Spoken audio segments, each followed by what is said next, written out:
Hello friends, मैं पवन शर्मा आपका स्वागत करता हूं आपके यूट्यूब चैनल पर। मित्र बंधुओं, हम आज सीखते हैं पृथ्वी के परिमंडल के बारे में। इसके पहले हमने क्या जाना, इसके पहले हमने ये सौरमंडल सीखा था। इसके पहले आप पढ़ेंगे, हमने सीखा था सौरमंडल। हमारे सौरमंडल के बाद हमने सूर्य के बारे में सीखा, सूर्य के बारे में, फिर उसके 8 ग्रहों के बारे में सीखा, ब्रह्मांड के बारे में हमने सीखा। आज हम सीखते हैं इसी सौरमंडल का एक ऐसा ग्रह है जिस पर जीवन है, वह है पृथ्वी। तो पृथ्वी गतियां कैसे करती, पृथ्वी की गतियां हमने सीखा। दिन और रात कैसे छोटे और बड़े होते हैं, यह मैंने सीखा। और पृथ्वी पर जीवन है तो किस आधार पर जीवन है, इस आधार पर हम सीखते हैं। तो पृथ्वी के इस आधार को हम लोग परिमंडल कहते हैं। और इस परिमंडल को 4 भागों में बांट दिया जाता है। पहला होता है स्थलमंडल। स्थलमंडल को इंग्लिश जरूर ध्यान दीजिएगा भैया, क्योंकि एग्जाम में जब भी पूछा जाता है, जरूरी नहीं आपसे हिंदी ही पूछे, इंग्लिश भी दे दिया जाता है। हिंदी को रिमूव कर देते हैं, वहां पर समस्याएं उत्पन्न हो जाती हैं।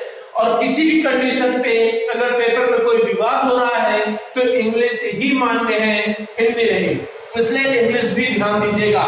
स्थलमंडल को लिथोस्फीयर कहते हैं। लिथोस एक ग्रीक भाषा है। लिथोस का अर्थ होता है ठोस या पत्थर। ऐसा भाग पृथ्वी का वह भूभाग जो ठोस या पथरीली हो, उसको हम लोग स्थलमंडल कहते हैं।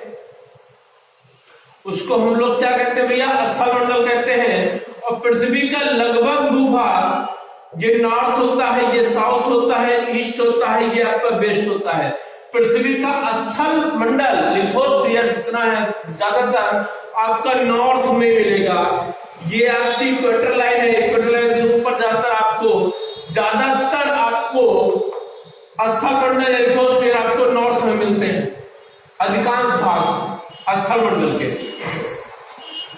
अगला होता है जलमंडल, जिसको हम हाइड्रोस को ग्रीक भाषा में जल कहते हैं। हाइड्रोस को ग्रीक भाषा में जल कहते हैं, हम इसलिए इसको हाइड्रोस्फीयर जलमंडल कहते हैं। हमारी पृथ्वी पर लगभग हमने 1% जल है और 29% स्थल है। स्थल है अर्थात जल की मात्रा 71% और स्थल की मात्रा मात्र 29% है, जिस पर पर्वत, पहाड़, पठार, जंगल सब इसी को पढ़ना है।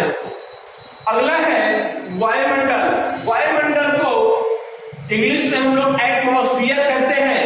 एटमॉस का मतलब होता है ग्रीक भाषा में वाष्प, जिसको हम अपनी भाषा में कहते हैं वायुमंडल। हमारी वायुमंडल में कितनी गैस सबसे अधिक है, सबसे कम है, हल्की गैस कौन है, भारी गैस कौन है, वायुमंडल के बारे में मैंने एक वीडियो इसके पहले बनाया है।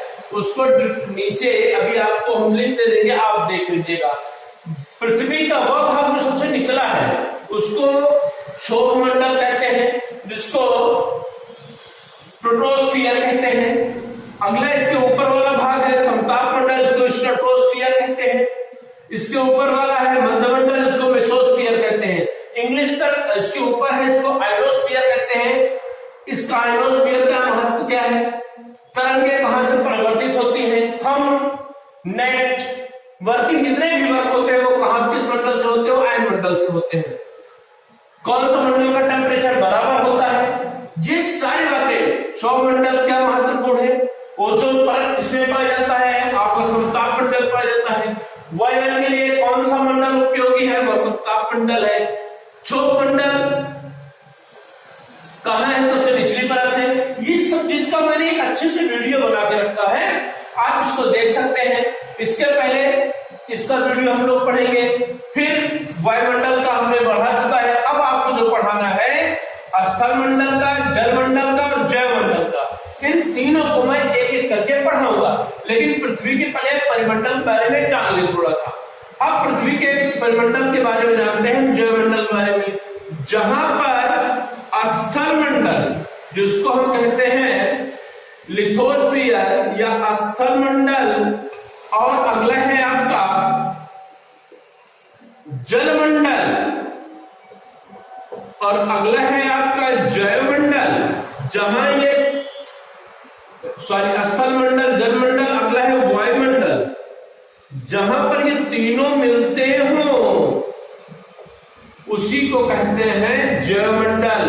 जही जीवन है, अन्यथा जीवन नहीं है। तो इसे कहते हैं बायोस्फीयर। जब वायु जीने के लिए वायु चाहिए, जल चाहिए और स्थल चाहिए, जब इन तीनों की मात्रा कहीं पर होगी वहीं पर जयमंडल होगा और जयमंडल पर ही प्रत्येक जीव का रहने का स्थल है। अब जयमंडल में अगले वीडियो में हम जयमंडल के बारे में पढ़ेंगे, फिर स्थल मंडल के बारे में पढ़ेंगे। पूरे स्थल मंडल को कितने भागों में बांट दिया गया है? तो एशिया है, अफ्रीका है, उत्तरी अमेरिका है, दक्षिणी अमेरिका, अंटार्कटिका है, यूरोप और ऑस्ट्रेलिया है। ये 7 मंडल है।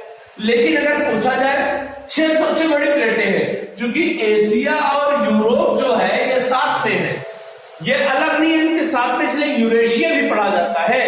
एशिया और यूरोप मिलाकर के फिर भी इन दोनों को अलग करने का काम जो करता है यूराल पर्वत, कैस्पियन सागर, सागर में वो झील है, अलग करता है। बट इसके बारे में हम डिटेल पढ़ेंगे। स्थल मंडल के बारे में हम अगले वीडियो में हम चर्चा करेंगे। उसके बाद हम लोग पढ़ते हैं अगर जलमंडल के बारे में, तो हमारी पृथ्वी का जो जलमंडल है एक ही दिनों में विस्तृत है।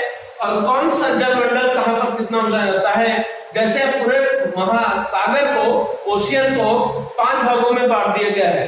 पहला है हिंद महासागर, अगला है कैस्पियन ओशियन या प्रशांत महासागर, आर्कटिक महासागर और अटलांटिक महासागर, दक्षिणी महासागर। इन महासागरों के बारे में हम चर्चा करेंगे। इसके पहले हम जलमंडल के बारे में चर्चा करेंगे, लेकिन हम वायुमंडल के बारे में पढ़ा चुके हैं, इसके वायुमंडल देख लीजिएगा। अब अगला वीडियो हमारा जो होगा वो जयमंडल के बारे में होगा, फिर जलमंडल के बारे में होगा, फिर स्थल मंडल के बारे में होगा। अब इसी बारे में हम लोग चर्चा करेंगे, फिर अगला हम अगले टॉपिक पर चलेंगे। इसके लिए धन्यवाद।